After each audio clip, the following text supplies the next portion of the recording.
amvesera.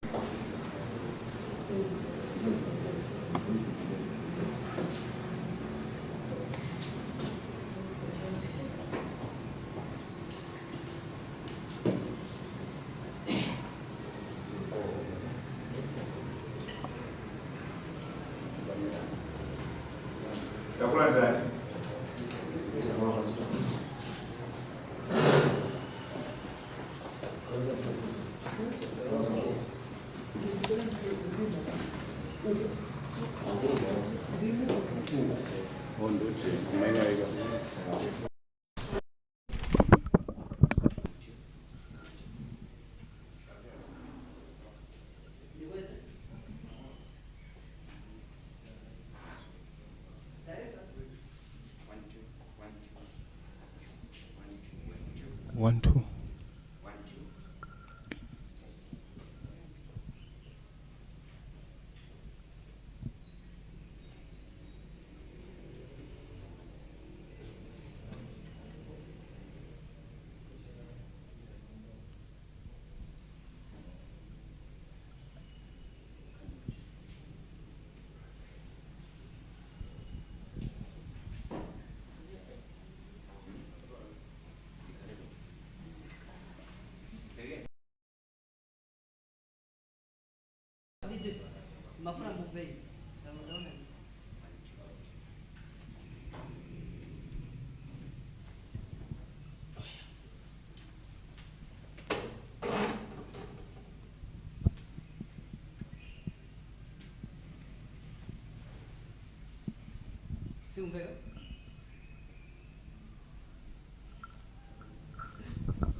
Ndi mawa wabwino wapa 17 November lolemba takulandirani pakande mawanu waluntha ndipo tili kuno tili live mu mzinda wa Lilongwe ku Crown Hotel kumene bungwe la Cdedi ndithu likuchititsa msonkhano wa atolankhani kwakukulu tsiku la lero. Bungwe la Cdedi akufuna kulankhulako nkhani zimene zikuchitika ku kampani imene ya Salima Sugar Company ndi zina zambiri. Chomcho tikumemani kuti pamene msonkhano watsala pang'ono kuyamba inu mukhale pomwepo. Kumbukirani kuti bungwe la Cdedi ndi bungwe limene limalankhula ndithu ku nkhani zosiyanasiyana zimene zimachitika mdziko muno kuyimirira Amalawi. Chomcho tikumemani kuti inu mukhale pomwepo pamene mkulu wa bungwe limeneli Sylvester Namiwa akhale ndithu akulankhula ku mtundu wa Malawi.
Zikomo kwambiri. Choyamba mundilole ndi kulandireni mu chipinda muno, komanso mundilole ndilandire amalawi ochuluka amene akutsatira pa Times Facebook page, pa Zodiac Facebook page, pa Zodiac Radio, komanso pa Luntha Television Facebook page.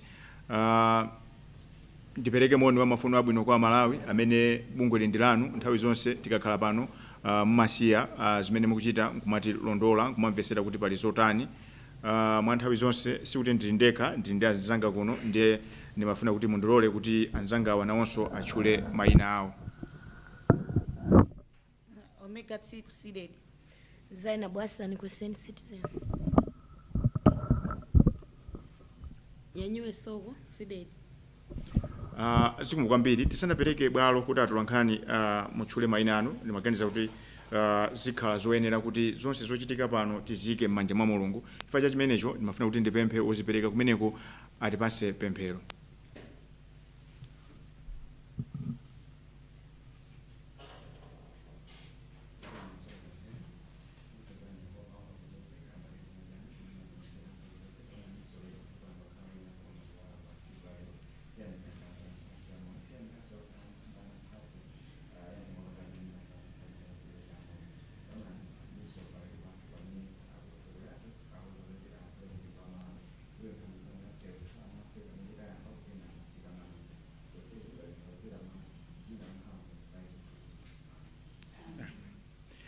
zikomo kwambiri facha pemphero limenelo chinkuza mawu chili komweko anthu akhoza madabwa kuti taadziwa amene ayitanisa msonkhano koma atulankhani ake ndi ayani ndimafuna ndikupaseni bwaloli kuti muzitchule anthu akuziweni zikomo kwambiri.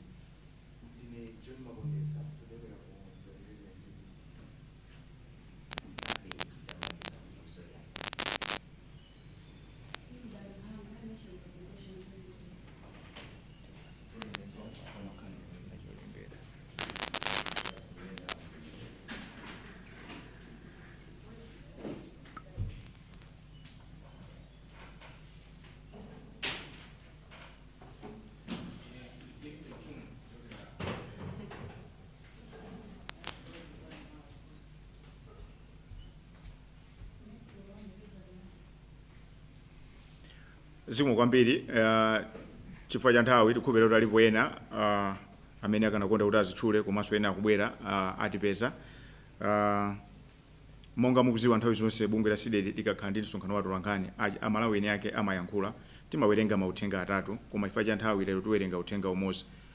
Uthenga umenewu anandipasa message anandipempha message kuti mukakhala ndi msonkhano wa atolankhani mutithandize mutifunsire kwa anzathu aja a 040 Road Traffic Department kunena kuti amayika malo oyesera katundu osiyanasiyana kuona kuti katundu wapyola muyezo kapena ayi.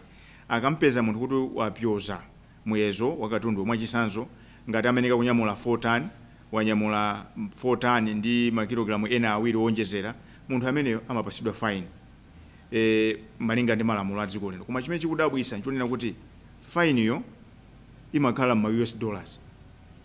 Ndi anthu akudabwa kuti kodi department imeneyi idasintha lamulo because ku Malawi legal tender ndi kwacha koma maripoti akumveka ndiye tibwere pano ifeyo timangoyankhulira Malawi ndiye uthenga umene wabwera kwa Malawi ndi umenewo kuti kodi a road traffic department of road traffic akamapereka zigamulo m'misewu amachaja ma dollars chifukwa chani lamulo lidasintha. Komanso ndalamayo akaichaja madola imafunika kuti anthu alipire pompo ndi kuganiza kuti kodi anthu amayenda ndi madola Malawi muno. Zikomo kwambiri chifukwa cha nthawi inanena kuti tiwerenga uthenga umodzi wokha. Ndisanapite kukawerenga chikalata chimene nchalero chimene chilipo chalero ndimafuna kuti ndiwerenge statement imene idalembedwa amene anasayinira ndi mlembi wakale wa nduna Mai Colin Zamba. Chikalata chimenechi adachilemba pa 20 Okutobala mu chaka cha 2023. Public statement, forensic audit of Salima Sugar Company Limited.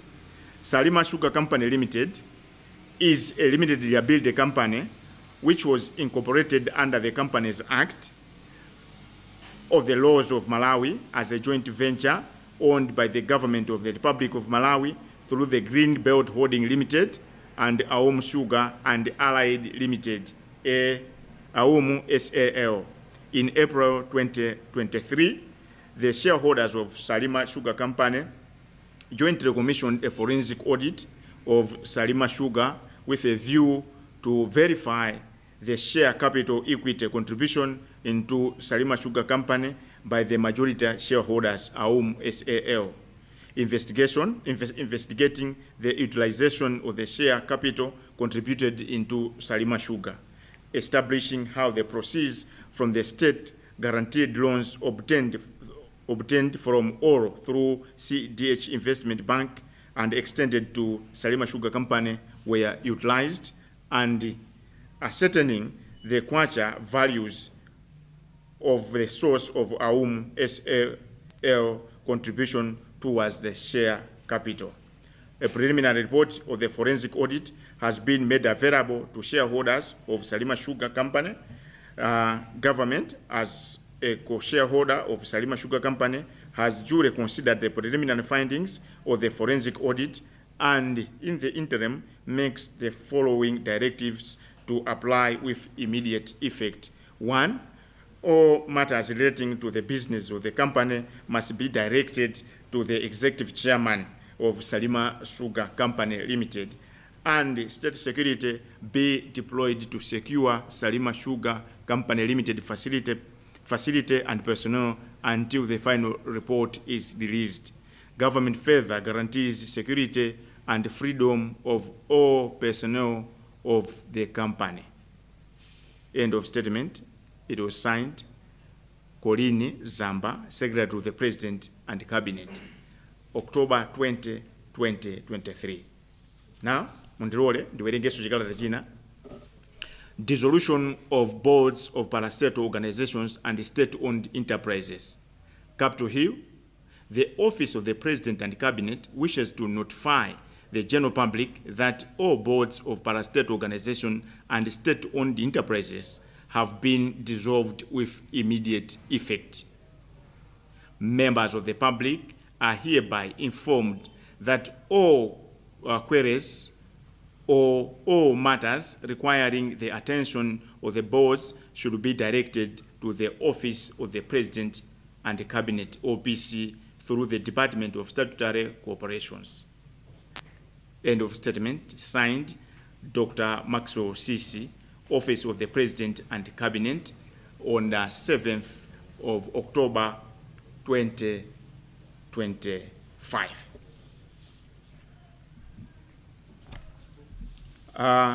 Ndimawerenga zikalata ziwiri zimene zili mu Chingerezi. Chikalata choyambacho analemba ndi mlembi wa nduna komanso president wakale wa dziko lino Dr. Lazarus Chakwera, amene amalengeza zakauniuni amene amachitika ku kampani ya sugar ya Salima. Kampani imene ndi kampani ya Malawi imene idapangidwa mokwirizana ndi Aum Sugar. Ndiyeno kumeneko kudachitika kauniuni pa nthawi imeneyo, ndiye atachitika kauniuni pamafunika kuti papangidwe ziganizo zina. Ndiye iwowo nthawi imeneyo adapanga chiganizo kuti mkulu wa Salima Sugar kumeneko aziyang'anira zochitika.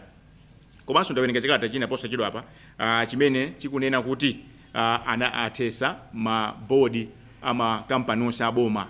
Ikalata imene idalembedwa mu ulamuliro wa tsopano. Without much ado, let me go straight to the statement. Press statement, Lilongwe, Monday, 17th November 2025. A ticking bomb that is Salima Sugar Company. The Center for Democracy and Economic Development Initiative, Cdedi, is calling upon government to swiftly engage relevant authorities to recover the billions of kwacha that were shared amongst politically connected individuals at Salima Sugar Company Limited through dubious contracts and fraudulent payments. For starters, Salima Sugar Company is a joint venture between the Malawi government through the Green Belt Holdings Limited, GHL, and India-based Aum Sugar and Allied Limited, Aum SAL. Primarily, Salima Sugar was established to provide the much-needed competition in sugar industry in the interest of Malawians, notably low-income consumers. Our call for action was prompted by the public statement dated October 20, 2023, issued by the former Secretary to the President and Cabinet, SPC Colini Zamba, themed Forensic Audit of Salima Sugar Company Limited. Through this statement, Zamba directed that all matters relating to business of the company must first be channeled to Salima Sugar Company Executive Chairman, Mr. Wester Kosam, who by then was the board chairperson for the Green Belt GBA, which owns GBHL. Apparently, Mr. Kosam benefited from Salima Sugar Company Limited articles of memorandum, which gives powers to Salima Sugar board members to elect among themselves a member to be Salima Sugar managing director to oversee the day-to-day operations of the company. At a meeting where Mr. Kosam was elected MD, the board members also appointed Mr. Roy Aprovo in the capacity of acting chief executive officer, CO. Soon after his appointment, Mr. Aprova unceremoniously left for his country, India. All of a sudden, Mr. Kosam started combining the two roles, being the MD and CEO. Besides combining the two roles, Mr. Kosam also usurped unwarranted powers and allowed himself to single-handedly make recruitment, procurement, and marketing decisions. Under Mr. Kosam's watch, Salima Sugar Company is on the verge of losing about 30 billion in revenue following revelations that at the time the company was supposed to wrap up process of crushing sugar canes, it had only produced 8,400 metric tons of sugar out of the projected 20,000 metric tons. As a matter of fact, during the 2024-2025 growing season, whose crushing period ended on November 8, Salima Sugar Company, November 8, 2024, Salima Sugar Company produced 18,000 metric tons. Thus far, Malawians may wish to know that crushing of the sugar canes stops at the onset of rains. Hence, fears of hundreds of sugarcane growers being annually has not been maintained prior to the commencement of the 2025-2026 growing season. As a result, it has been on and off. Hence, the prolonged crushing season, apart from wastage of sugar canes that go bad in between the mills' frequent breakdowns. Malawians may wish to know that Cdedi is reliably informed that Salima Sugar Company also lost tonnage of the crop which dried up after the drip irrigation system failed. For the avoidance of doubt, Mr. Kosam, who took over the mantle from the Bitigri Sherish, who, according to the forensic audit, presided over the loss of over 50 billion in months as executive chairman, abused his position by forcing Salima Sugar to pay 15 million for his Superlink trailer through payment voucher 1767 and check number 008058. Mr. Kosam retained Salima personal estate. For instance, in February this year, he obtained an import license from the Minister of Trade and Industry. He allegedly awarded a 1.3 billion sugar contract to a politically connected ESTT holdings belonging to Ronald Ndoka to import sugar from Brazil. A team led by Greenbelt CEO Eric Chizungu traveled to Brazil only to be shown sugar that was already at the port and was being shipped elsewhere. Until now, there is no sign that the sugar will ever come to Malawi. Our other investigations have shown that a dollar-denominated account of an honorary council from some Middle East country was used as a standing order in the Brazil sugar import venture. Mr. Kosam therefore owes Malawians an explanation as to why, until now, Salima Sugar is yet to recover the 1.3 billion that was paid, to the effect that he credit facility to a Malawi Congress Party functionary and her son, who trade in different names but jointly owe Salima Sugar Company 1 billion in unpaid sugar supplies. Documents in our possession, documents in our custody reveal that several other politically connected individuals and companies that benefited from Mr. Kosam's abuse of power. These include someone who got 260 million upfront to supply fertilizer, but they did not deliver the commodity. Irregular recruitment. Cdedi has uncovered instances where Mr. Kosam hired some personal friends and family members into executive positions that are supposed to be hired by the board. Mr. Kosam's suspension. Cdedi is shocked to learn that Mr. Kosam was suspended pending disciplinary action. In fact, it is strange that he continued to act in that capacity since GBA board was dissolved in August 2024. Over and above that, President Professor Arthur Peter Mutharika's administration, through a statement signed by Dr. Maxwell Tsisi, dated October 7, 2025, under the headline Dissolution of Boards of Parastate Organizations and State-Owned Enterprises, it meant that Mr. Kosam was It meant that if Mr. Kosam was not aware of the August 3, 2025 dissolution of the GBA board by President Chakwera, that saw him being elected as Salima Sugar Executive Director, then he was fired for the third time. As a matter of good governance, Mr. Kosam ceased to be Salima Sugar Executive Chairman on August 3, 2024, when Chakwera dissolved the GBA board. In fact, his name was not even there in the GBA board President Chakwera reconstituted in July 2025. Therefore, government cannot suspend someone whose tenure already expired thrice. It is for this reason that we at Cdedi implore government and other stakeholders on the following. 1. Mr. Kosam should pay back all the money accrued as salaries and other benefits from August 2024 to date. The law enforcement agents should summon him to clear his name from the allegations leveled against him.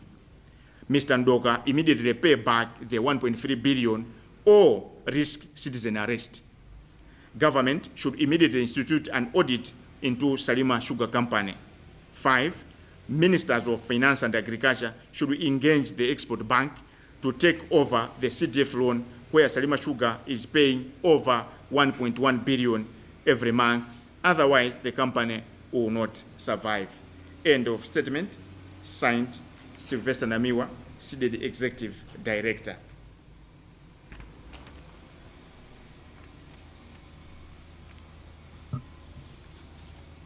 Monga mwanthawi zonse, timaziwa kuti chiyankhulo chimene amalawi ambiri timamva ndi chachichewa, ndiye ndinawerenga chikalata chija mu chiyankhulo cha chisamundachi, ndimafuna mundilole ndingowombera mkota pa zimene ndimawerenga.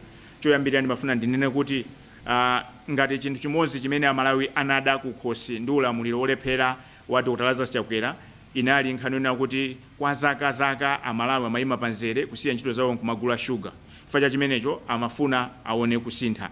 Ndiyeno ngati kuli kampani imene idakhazikitsidwa ncholinga choti ithandizire mavuto a shuga Malawi muno, ndi kampani ya Salima Sugar. Kampani imene adayikhazikitsa pogwiritsa ntchito ndalama za Malawi kudzera mu Green Belt Holdings Limited, komanso kampani ya anthu ena ochita malonda aku India a Om Sugar. Koma padakali panopa ife Cdedi timafuna tiziwise mtundu wa Malawi kuti boma likunika lichite machawi litolere ndalama zimene anthu a Malawi Congress Party amagawana ku chipani chimene ku kampani imene ya Salima Sugar. Izi zabwera poyera kusatira zimwe zidamveka kunena kuti boma layimisa pa ntchito amene amayang'anira ntchito za kampani imene Wester Kosam. Timafuna tinene pano kunena kuti chifukwa chimene Kosam amakhalira pa mpando umenewu akuchiziwa okha, chifukwa chonena kuti boma la Chakwera pa 3 August 2024 linathesa mabodi onse a kampani za boma komanso kampani zimene zimathandizidwa ndi boma. Mwina tinene pano kuti Kosam adasankhidwa ndi aini ake a kampani imene board ya shareholders kunena kuti iwowo aziona zoyendesa za siku ndi siku za kampani imeneyi. Pa siku limene amasankha Kosam kudasankhidwa mkulu wina Roy Aprovo kuti amenewo azithandizira kuyendesa ntchito za kampani imeneyi. Koma monga tonse tikuziwa boma la Malawi Congress Party linali lankhanza lidapanga chilichonse chilichonse kunena kuti Roy athamangitsidwe mdziko muno ndipo adapita ku India. Roy atachoka mdziko muno zidapezeka kuti Kosam adazipasa mphamvu zonse zoyendesa kampani imeneyo ngati wapampando komanso ngati mkulu woyang'anira kampani imene Chief Executive Officer. Sadalekere pomwepo Kosam adazipasa mphamvu zonena kuti chilichonse chokhuza kulemba anthu ntchito, chilichonse chokhuza kulisa malonda, chilichonse chokhuza ndalama amapanga okha. Amalawi akuyenika kudziwa kunena kuti poyambirira chimene anachita atangobwera pa mpando umenewu Kosam nkuti bungwe lija la maloya la Malawi Law Society nkuti litawachosa pa ndandanda ochita malamulo kamba kuti nthawi imeneyo adawapeza olakwa kuti amaorganizira kuti adasokoneza ndalama za munthu amene amamuyimira pa mulandu. Atangofika ku Salima Sugar Company choyambirira adalamula kampaniyo kuti ilipire galimoto yawo imene adayitanisa. Nthawi imeneyo kudatuluka ndalama zokwana 15 million Malawi kwacha zimene zidalipiridwa kuzera imodzi mwa voucher 1767 koma cheke chake chinali nambala 008058. Kusonyeza kuti nthawi imene amabwera Wester Kosam pampando umenewu nkuti patachoka Betigre Sherish amene nthawi imeneyo adawayimisa polingalira kuti kudachitika kauniuni ku kampani imene ya Salima amene adaonesa kuti ndalama zopitirira 50 billion sizimapezeka. Chifukwa cha chimenecho monga ndanena koyambirira kuja Maizamba amene anali mulembi wa president ndi nduna adalamula kuti ntchito zonse kumeneko aziyang'anira iwowo a Western Kosamu. Nzomvesa chisoni kunena kuti tikuyankhula pano amalawi akonzekere kuti vuto la shuga lipitirirabe, komanso alimi ochuluka amene amalima nzimbe kusalima nzimbe yawo sigulidwa. Chifukwa chokuti tikuyankhula pano pa lelolo kampani ya Salima Sugar imayeneka kuti iseke ntchito zake, koma sanaseke chifukwa chonena kuti kuzafika lero nzimbe zimene kapena kuti shuga amene apanga sakupitirira 9,000 metric tons, pamene nthawi ngati yomwe ino chaka chatha ku Salima Sugar Company anali akusekera ntchito yogaya nzimbe nthawi imeneyo nkuti atapanga 18,000 metric tons za sugar. Ndiye zomvesa chisoni zonena kuti ndalina kale kuti kuli mabanja amene amachita ulimi wa nzimbe amakugulisa ku Salima Sugar. Ndiye amalawi mudziwe kuti ntchito yopanga sugar ikangogwa mvula nthawi yomwe imayimiratu, kusonyeza kuti mvula ikangogwa ku Salima kupanga sugar ku Salima Sugar kwaima, nzimbe iwonongeka. Amalawi mwayenekanso mudziwe kunena kuti ntchito yonse yopanga sugar imayeneka kuti chaka ndi chaka akayimisa mashini aja asanayambe kugaya sugar kapena kugaya nzimbe amayeneka kuti mashini aja awakonzenso chigayo cha ku Salima Sugar sichinakonzedwe. Chifukwa cha chimenecho chikumatha kuyenda 6 hours kenaka chikumakhala pafupi 40 hours chisakugwiranso ntchito. Nzimbe yochuluka yatayidwa itaonongeka mu factory itasiya kugwira ntchito, komanso nzimbe yochuluka m'minda inauma chifukwa chokuti ndondomeko imene anakhazikisa kumeneko ya drip irrigation idayima chifukwa chosowa zipangizo. Zinthu zonsezi zimachitika akosamu ali komweko, koma kungokhalako mozikakamiza chifukwa palibe china chilichonse imene anganene kuti ndi chifukwa chimene amakhalira kumeneko. Ndiye tanena kuti akosamu adasandusa Salima Sugar kukhala munda wawo. Umboni ulipo mwachisanzo amalemba ntchito azibale awo kuphatikizana nawo anthu akumuzi wawo onse kupita ku Salima Sugar. Tikuyankhula pano ku Salima Sugar yonse anthu ambiri 99.5% ya anthu kumeneko akugwira ntchito maudindo ongogwirizira. Kulibe policy iliyonse, kampani yayikulu ngati manager ilibe insurance. Kupatula kulemba abale awo anawo ntchito kumale alemba posa chilopa mulumuzana wina kuti akhale operations director. Pamene chikhalirecho malamulo a kampani amanena kuti maudindo akuluakulu a executive ndi board ili mphamvu zili ndi board kulemba anthu ntchito. Ndiye amalawi mutha kutivomereza kuti malo mokonza Salima Sugar jafika pano kuti panopa ili pa chiopsezo. Zomvesa chisoni zina zonena kuti kudapangidwa chiganizo mu February kuti akagule sugar ku Brazil, ndipo akosamu mwamphamvu zawo adapereka contract yokwana 1.3 billion kwa nzawo amenenso ali woziwika bwino mwini wake wa STT Holdings amene ndi Ronald Ndoka. Kudakonzedwa ulendo kuti anthu apite ku Brazil akaone sugayo. Ulendo umenewo adasogolera ndi mkulu wa bungwe la Green Belt Authority Ayereki Chizungu anapita kumeneko, andiso mmozi wa ife ku Civil Society anali nawo mugulu limenelo, koma zomvesa chisoni sadakaone sugar. Kuchokera mu February kuzafika pano sugar ngakhale 1 kilo sinabwere kuchokera ku Brazil. Koma mmene amapereka 1.3 billion kunali mulumuzana wina amene ndi honorary council wa dziko la Israel kuno ku Malawi, ameneyo adakupereka account yake kampani yake imene ya madola kunena kuti ngati Andoka sabweresa sugar kuchokera ku Brazil ndalama zachosedwa ku account yake kulipira ku Salima Sugar. Amayi ndi abambo amalawi anzanga, nzomvesa chisoni kuti zafika lero 1.3 billion Andoka sanabweze.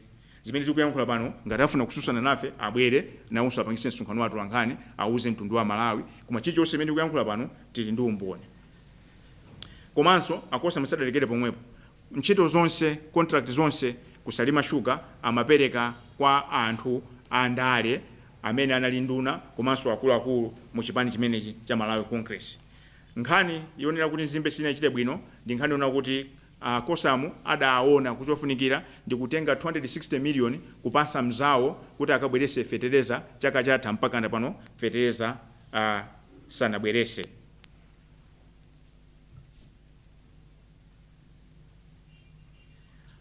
Nkhani ya kuyimisidwa ntchito kwa akosamu, bungwe la Cdedi lili ndi chisoni kunena kuti boma kuzera mu unduna wa zachuma lidapanga chiganizo choti akuwayimisa ntchito akosamu. Akosamu choyambirira ntchito yawo inatha 2024 pamene boma linapanga chiganizo chothesa bodi ya Green Belt. Ndipo atayisankha bodiyo mu July 2025 Dr. Lazarus Chakwera adasankha munthu wina kukhala board chair wa Green Belt Authority. Kusonyeza kuti chimene akosamu amakhalira kusalima shuga akuchiziwa ndiwo okha. Chifukwa malinga ndi kalata imene tawerenga imene analemba azamba malinga ndi ma articles memorandum samayeneka kukhala ku kampani imeneyi. Chifukwa cha chimenecho tikunena kuti unduna wa zachuma udalakwisa kunena kuti akwapanga suspend. Kumpanga suspend munthu ndiye kuti munthuyo akukhala pamalopo zifukwa zake mukuziziwa. Kuma zifukwa zimene amakakamira akosamu kukhala kusalima shuga akuziziwa ndi iwowo. Ndipo popeza ife tapanga press briefing ndikuuza mtundu wa Malawi kunena kuti palibe chifukwa choti akhalire kumeneko ndi iwowo auze mtundu wa Malawi chifukwa chimene amakhalira kumeneko. Chifukwa cha chimenecho tikupempha boma lapano la DPP kuti lichitepo kanthu mwansanga. Koma zikuyeneka kuti achite zinthu izi. 1. Akosamu abweze ndalama zonse zimene amalandira ngati malipiro kuchokera mu August 2024 kusafika pano ndi zinthu zina ngatinso ma allowance. Komanso tikuziwa kuti amalipirira nyumba asiye kualipirira nyumba ndi awonkhese ndalama zonsezo azibweze. Chinthu chachiwiri tikupempha mabungwe osiyanasiyana, Fiscal Police, Malawi Police, Financial Intelligence kunena kuti awayitane akosamu akafotokoze pa zimene tanena apa ndi zinthu zina zimene iwowo ali nazo ngati amene amayang'anira chitetezo cha mdziko muno. Komanso tikupempha kunena kuti Ronald Ndoka tikamamaliza press briefing ino iwo sapangise press briefing yawo anene kuti 1.3 billion ya Malawi apereka liti. Akachedwa kupereka ndimafuna muziwa Malawi kuti malamulo a dziko lino amalola nzika kumutenga munthu amene akumuganiza kuti waphwanya malamulo ndi kukampereka m'manja mwa adindo. Ndiyeno Ronald Ndoka kumene muliko 1.3 billion imene munatenga ponena kuti mpereka shuga mupeze njira kuti muyibweze as soon as possible. Malawi asanaganize ganizo loti akutengeni akakuperekeni kwa adindo. Chinthu china tikupempha boma kunena kuti lichite machawi likhazikise kauniuni ku kampani imene yasalima shuga. Munthu amene amaganiza bwino mutu mwake amene amamvesera zimene mayankhula apa akuziwa kuti kusalima shuga kwaonongeka. Ndiyeno sitingakwanise kuti kampani ija ipite. Ndibwereze kuti kampani ija ganizo lokhazikisa kampani adapanga ni malemu Bingu wa Mutharika ndicho linga chokuti izipereka mpikisano ku kampani ya Irovo kuti mwina shuga Malawi muno azisika. Tikudziwa kuna kuti shuga Malawi muno amagulisidwa ntchito ngati chisulo cha ndege, amagulisidwa ngati chisulo cha ndege. Amalawi sakwanisa kugula shuga. Ndiye Bingu anaona kuti ngati njira yabwino yona kuti shuga asike kampani ya Irovo ija popeza si yathu ndiye kunja tikhale ndi kampani yathu imene izipanga shuga ochuluka azimugulisa pa mtengo wabwino. Koma lero nzomvesa chisoni kuti Salima Sugar Company yasanduka kochitira kumasewera, yasanduka kumene anthu andale amazilemeresera pamene Amalawi sugar sakumpeza, Amalawi kuvutika. Ndiko yankhula pano sugar sakupezeka koma kusalimako nzimbe ziliko. Chifukwa cha imenecho tunena kuti boma likhazikise ntchito ya kauniuni forensic audit as a matter of agency kusalima sugar. Pomaliza nimafuna Amalawi muziwe ichi kunena kuti kampani imene mbali ina igwisa ntchito ngongole zimene zimachokera ku CDH Investment Bank. Nde mwezi uliwonse imayeneka kupereka ndalama yokwana 1.1 billion Malawi kwacha. Ngongoleyo inali $.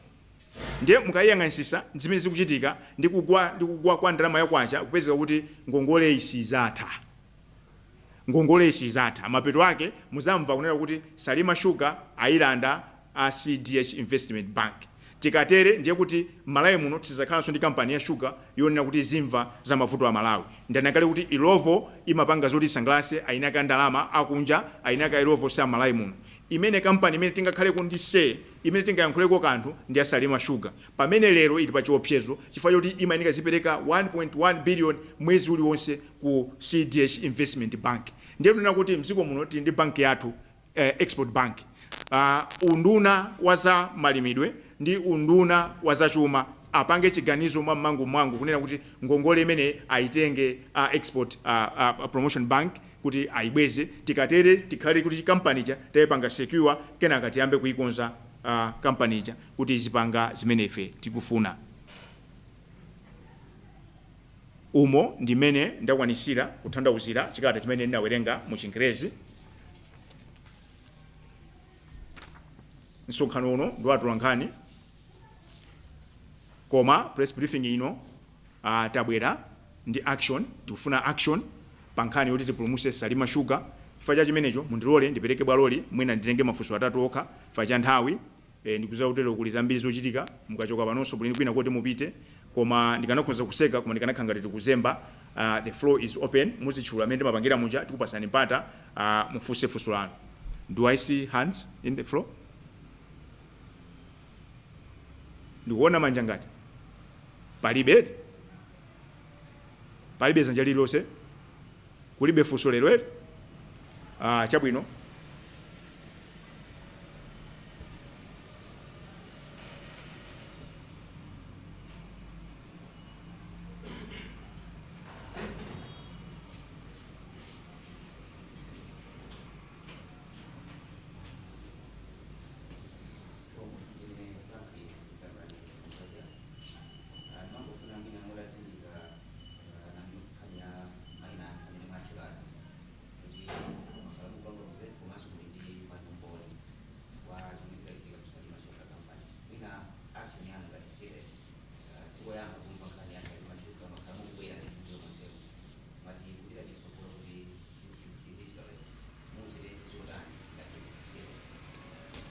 Kwa nthawi yoyamba lero tabwera ndi chiganizo chonena kuti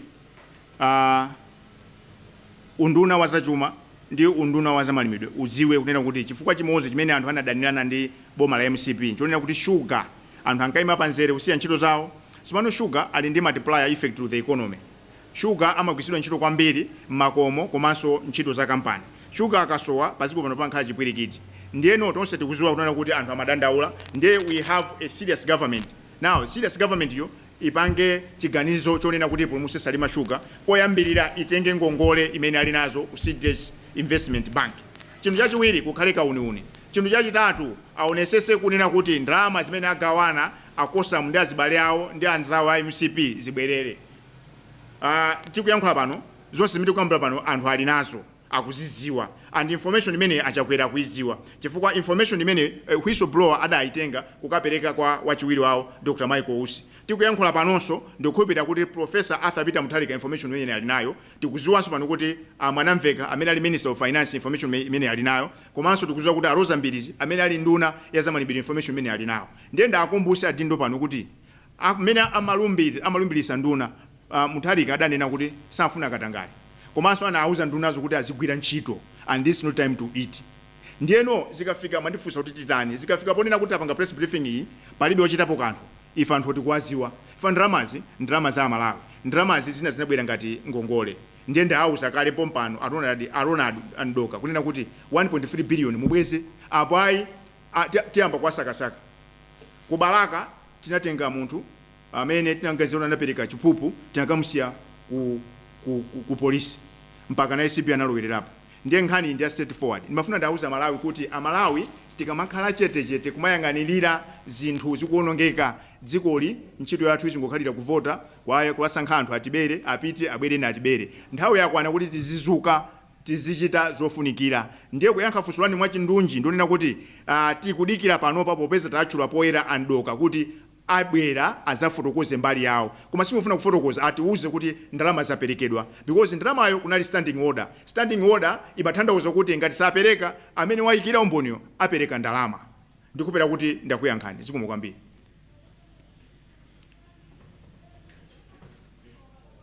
Nkuteka pale funso lina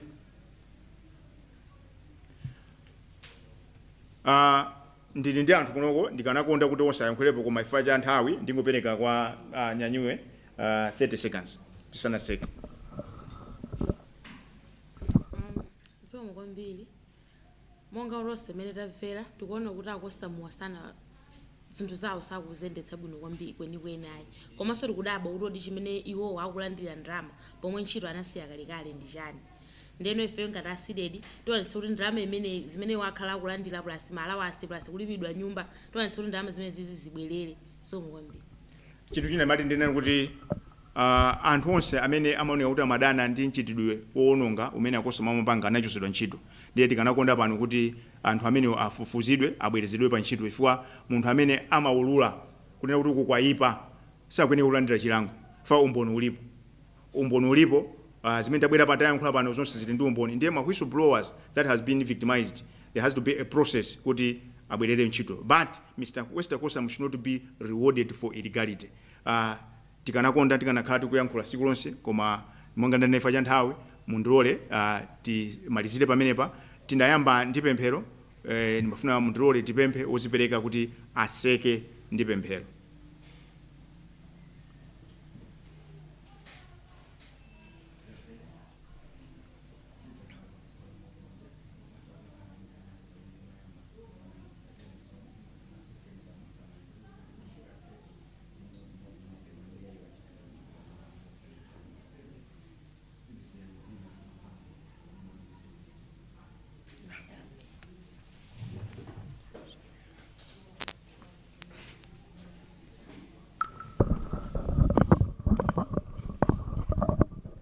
So ndi pamtsiriziro ndithu pa msonkhano wa atolankhani umene umachitikira ndithu kuno ku Crown Hotel mu mzinda wa Lilongwe. Mkulu wa Cdedi Sylvester Namiwa alankhulapo nkhani zokhudza kampani ya Salima Sugar Company. Anenapo ndithu kuti yemwe anali mkulu wa kampani imeneyi Wester Kosam akuti nthawi imene anali kumeneko samagwiritsa ntchito ndithu bwino udindo wawo.